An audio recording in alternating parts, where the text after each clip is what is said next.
अस्सलामुअलैकुम वरहमतुल्लाहि वबरकातुहू। उम्मीद करती हूँ बेटे आप सब खैरियत से होंगे।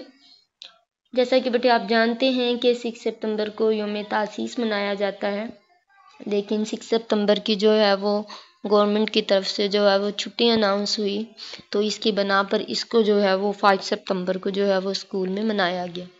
तो आपकी डायरी जो है वो मिस हो गई थी, जिसकी बना पर जो है आपको ऑनलाइन क्लास जो है वो दी जा रही है। उम्मीद करती हूँ कि आप इसको अच्छे से जो है वो सुनेंगे और अपना काम जो है इसको मुकम्मल करेंगे। तो बेटे चलते हैं अपनी डायरी की तरफ। SLO है हमारा, describe seed structures embryo endosperm और टेस्टा को जो है वो हमने डिस्क्राइब करना है। बेसिकली ये जो है वो डेवलपमेंट ऑफ सीड के बारे में हमारे पास टॉपिक है। नेक्स्ट जो है वो क्लास एक्टिविटी है, लेबल करना है हमने रेडिकल, प्लोम्यूल्स, कोटिलेडन्स और एंडोस्पर्म और टेस्टा को, यानी कि डायग्राम बना के जो है इसको आपने लेबल करना है।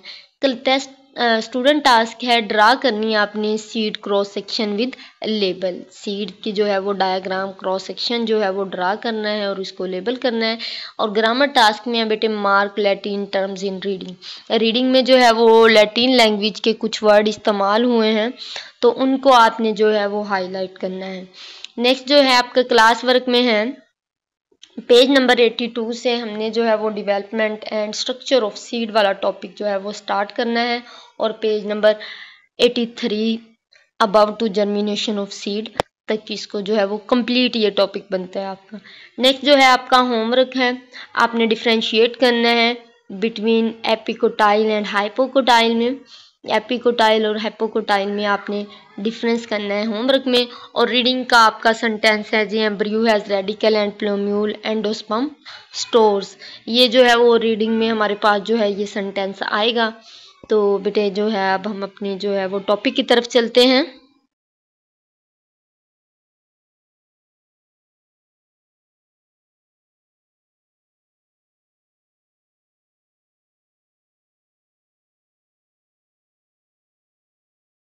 इसके लिए बेटे पेज नंबर आप 82 ओपन करेंगे।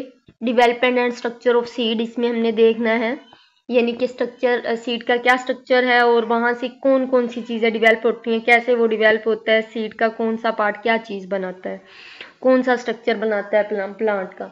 तो बेटे आपने जो है वो पीछे से फर्टिलाइजेशन तक पढ़ लिया था कि फर्टिलाइजेशन जो है उसमें हो चुकी है। अब फर्टिलाइजेशन के बाद जो है वो क्या होता है, ओवरी जो होती है ये फ्रूट में कन्वर्ट हो जाती है, और बाकी जो होता है ओव्यूल जो होता है वो किस में कन्वर्ट हो जाता है, सीड में कन्वर्ट हो जाता है। बेसिकली आपने भी देखा होगा कि हम जो है वो कोई भी पौधा उगाते हैं तो उसके लिए हम मोस्टली उनके बीज ही इस्तेमाल करते हैं।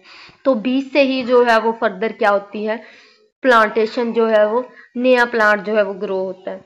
तो बेटे कैसे होता है ये प्लांट ग्रो, कौन सा स्ट्रक्चर जो है वो सीड का कौन सा प्लांट का स्ट्रक्चर बनाता है, इसको हमने देखना है। We know that after fertilization in the female gametophytes, zygote divides। वो कहते हैं फर्टिलाइजेशन के बाद, फर्टिलाइजेशन कहाँ पे हुई थी, फीमेल गेमेटोफाइट में हुई थी, वहाँ पे जाइगोट बना था, वो फर्दर जो है वो डिवाइड होगा माइटोसिस के जरिए and develop into an embryo. तो एम्ब्रियो बेसिकली आपके पास जो है वो बीज के अंदर नन्हा सा पौधा होता है जो हमें जो है वो नजर नहीं आ रहा। प्लांट जो है वो यहीं से बनना होता है, ये प्लांट ही होता है। तो छोटा जो है वो हमें आंख से जो है वो नजर नहीं आता। At this stage in angiosperm in gymnosperms and angiosperms, इस स्टेज पे जो है वो जिम्नोस्पर्म्स और एंजियोस्पर्म्स में ओव्यूल जो है वो चेंज किस में हो जाता है, सीड में। The formation of seed complete the process of sexual reproduction in plants. यानी कि सीड अगर प्रोड्यूस हो गया है तो इसका मतलब क्या है, प्लांट में जो है वो सेक्सुअल रिप्रोडक्शन का प्रोसेस जो है वो कंप्लीट हो चुका है। सेक्सुअल रिप्रोडक्शन में बेसिकली बेटा यही होता है ना कि गैमीट्स की जो है वो फ्यूजन्स होती है, तो इसमें फ्यूजन होगी, फ्यूजन के बाद जो है वो क्या बना, आपके पास जाइगोट बना। तो जाइगोट जो है वो फर्दर डिवाइड होगा, एम्ब्रियो में कन्वर्ट होगा, और इसमें जो है आपने कहा कि ओव्यूल से जो है वो सीड की फॉर्मेशन हुई, तो यहीं से जो है वो नेक्स्ट जो है वो प्लांट जो है वो उगना होता है। तो ये यहाँ तक जो है इसकी सेक्सुअल रिप्रोडक्शन जो है वो कंप्लीट हो चुकी होती है। नेक्स्ट जो है एंजियोस्पर्म्स सीड जो होते हैं कंसिस्ट ऑफ 3 डिस्टिंक्ट पार्ट, इसके 3 पार्ट होते हैं। एम्ब्रियो फॉर्म्ड फ्रॉम जाइगोट, अब आपने जो है वो ओव्यूल में स्ट्रक्चर पढ़ा था कि जाइगोट फॉर्म होता है, तो जाइगोट जो है वो किस में कन्वर्ट हो जाएगा, एम्ब्रियो में, और एंडोस्पर्म जो है वो टिश्यू बनेंगे। कहाँ से बनेंगे, एंडोस्पर्म न्यूक्लियस से बनेंगे। यानी कि आपके पास जो है वो स्ट्रक्चर अगर आप रिमाइंड करें तो उसमें आपने जो है वो एंडोस्पर्म न्यूक्लियस जो है वो पढ़ा होगा। तो एंडोस्पर्म न्यूक्लियस जो है वो उसमें क्या था कि 2 न्यूक्लियाई आपस में फ्यूज हुई होती हैं ऑलरेडी, और फिर जो है वो बाहर से एक स्पर्म आके उसके साथ अटैच होता है, तो फिर वो उसको एंडोस्पर्म बोलते हैं। तो ये 3 जो है स्ट्रक्चर होती है इसकी, इससे जो है वो एंडोस्पर्म टिश्यूज बन जाएंगे। ये जो है वो नेक्स्ट जो है इसको नरिशमेंट में जो है वो उसमें फूड बेसिकली स्टोर होती है, उसमें हेल्प आउट कर रहे होते हैं। थर्ड है seed coat which develop from the wall of ovule, जिसे इंटेगुमेंट्स बोलते हैं। इसकी जो है वो क्या बनेगी, सीड कोट बनता है, सीड के ऊपर वाली कवरिंग बनती है, वो कहाँ से बनती है, ओव्यूल की जो है बाहर वाली लेयर होती है ना, उसको इंटेगुमेंट बोलते हैं, उससे बनती है। इसको जो है वो 1 बाय 1 जो है हम डिस्कस करेंगे।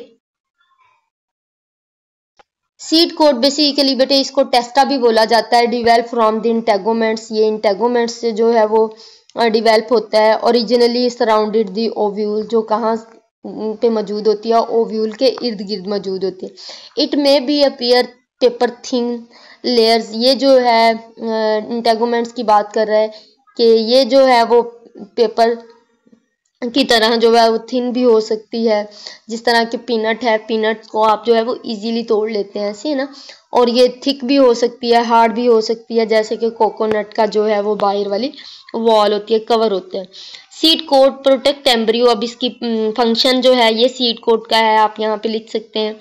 सीड कोट का function protects embryo from mechanical injury, mechanical injury से जो है वो बाहर से उस पर जो है वो प्रेशर वगैरह या कोई जो है वो इन्वायरमेंट का जो है वो दबाव ना पड़े, इससे बचाता है। And from drawing out there is a scar on seed coat, but इस सीड कोट के ऊपर जो है एक स्कार होता है, एक धब्बा सा होता है, जिसे क्या बोलते हैं, हीलम बोलते हैं। ये आपको जो है वो यहाँ पे उन्होंने ये पॉइंट दिखाया हुआ है कि यहाँ पे जो है वो धब्बा सा होता है, किसके ऊपर होता है, सीड कोट के ऊपर, तो इसको जो है वो क्या बोलते हैं, हीलम बोलते हैं।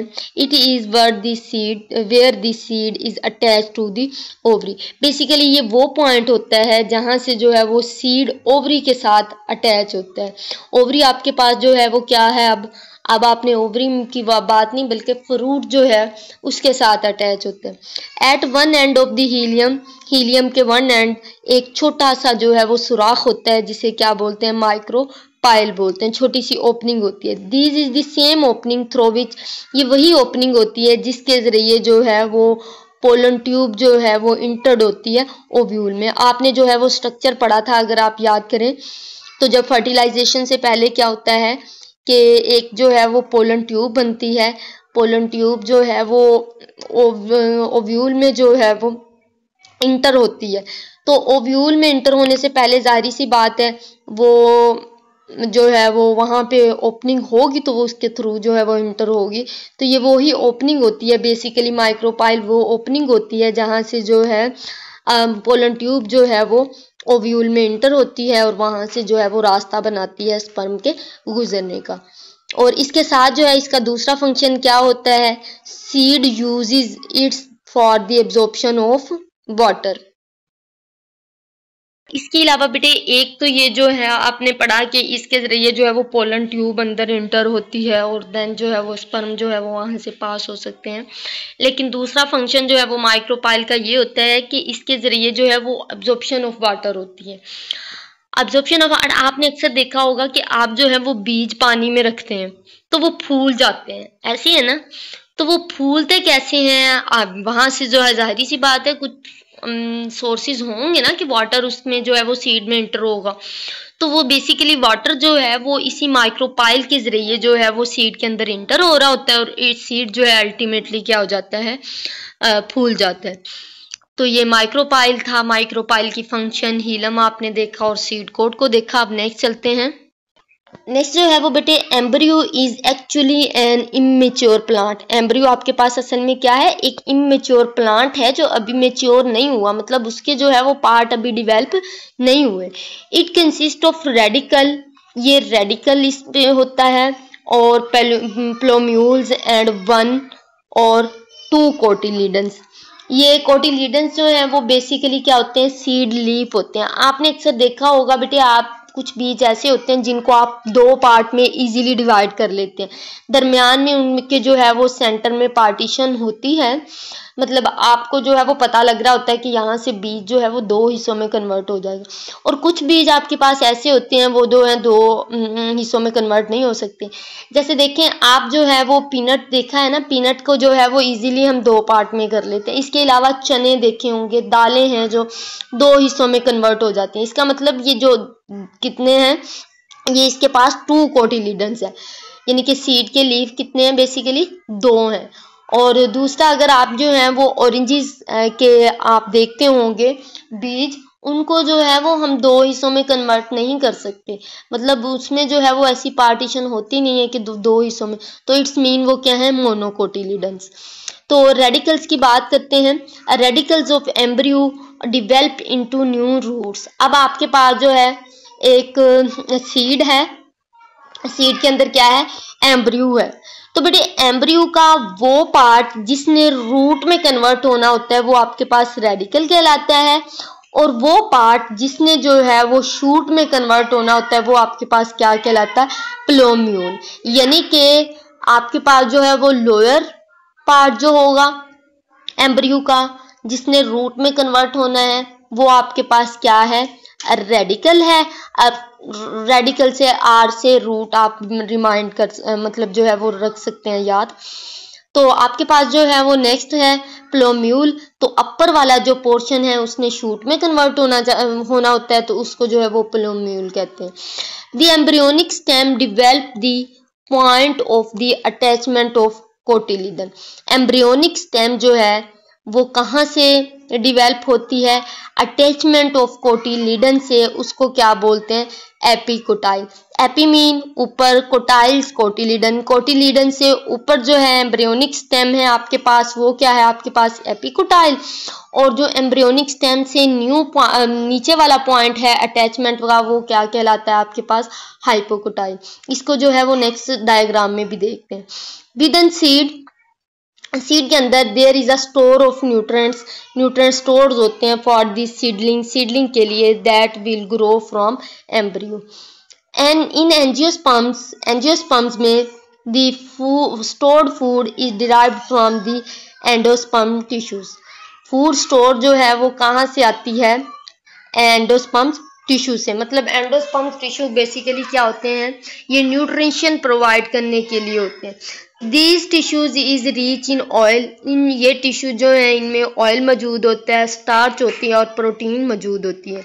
इन many seeds the food of the endosperm is absorb and stored by the cotyledon. बहुत सारे सीड्स में जो है कुछ सीड्स में जो है वो ये होता है कि फूड जो होती है एंडोस्पर्म जो है वो इज एब्जॉर्ब्ड करता है एंड स्टोर्ड करता है बाय कोटिलीडन, यानी कि कोटिलीडन से।